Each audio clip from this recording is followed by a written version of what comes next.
ವೀಕ್ಷಕರೇ, ನಿನ್ನೆ ಅಷ್ಟೇ ಕನ್ನಡದ ಆಂಕರ್ ಆದಂತಹ ಅನುಪಮಾ ಗೌಡ ಅವರ ಬರ್ತ್ಡೇ ಇತ್ತು.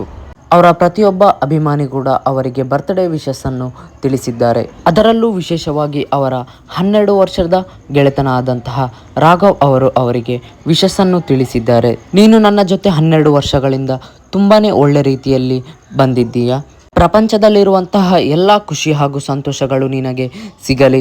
ಇದೇ ರೀತಿಯಲ್ಲಿ ಅವರ ಬೆಸ್ಟ್ ಫ್ರೆಂಡ್ ಆದಂತಹ ರಾಘವ್ ಅವರು ಕೂಡ ಅನುಪಮಾ ಅವರಿಗೆ ಬರ್ತ್ಡೇ ವಿಶಸ್ ಅನ್ನು ಹೇಳಿದ್ದಾರೆ. ಇದನ್ನು ನೋಡಿದಂತಹ ಎಲ್ಲ ಅಭಿಮಾನಿಗಳು ಹಾಗೂ ವೀಕ್ಷಕರು ಕೂಡ ಹೇಳುತ್ತಿರೋದು ಒಂದೇ, ನಿಮ್ಮಿಬ್ಬರ ಜೋಡಿಯು ತುಂಬಾನೇ ಒಳ್ಳೆ ಇದೆ ಎಂದು.